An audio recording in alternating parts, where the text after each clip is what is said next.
嗨，大家好，我是爱做美食的于姐，今天给大家分享一个水煮花生的做法。做水煮花生有3个环节非常重要，很多人都做错了。同样都是水煮花生，做法不一样，口感也就不一样。我做的水煮花生，香面好嚼又入味，省时省力又省事儿。跟我一起操作，3分钟就让你学会。下面请跟我一起来操作吧。这是大约2斤的新鲜花生，这是刚从地里拔回来的，刚摘掉的新鲜花生，含水分非常的足。做水煮花生最好选用新鲜花生，千万不要选用老花生。选用老花生，第一个不容易煮制软烂，第二个不容易入味。所以说做水煮花生，选用花生也是第一个关键。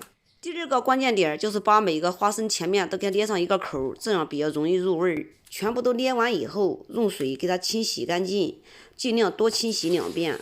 花生洗干净后，倒入我们炒菜的锅里，然后加适量的清水，再加一点点的食用碱面。加碱面有4大好处：第一，能起到杀菌的作用；第二，去苦涩；第三，软化花生的表层；第四，能让花生快速入味软烂，节约煮制的时间。这也是我说的第3个重要环节。花生用碱水焯过水以后，重新倒回锅去，然后我们现在开始煮制。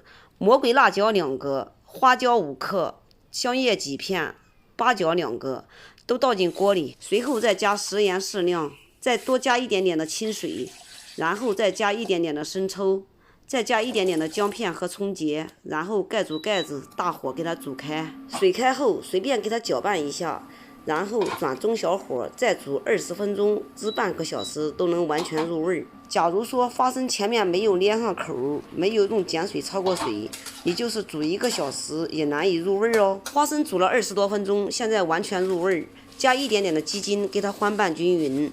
假如你要用它当休闲小点心吃，趁热放入菜篮里，等它晾凉后，水分自然就会收干，表面是干爽的。用手拿着吃，手不沾水也不沾油，好吃又过瘾，心情是非常的爽哦。今天我给它做成2种，一小部分我给它盛出当做休闲小点心，另外一种我给它当做餐桌上的美食，给它加一点点的食用油，再加一点点的香油，增加香味。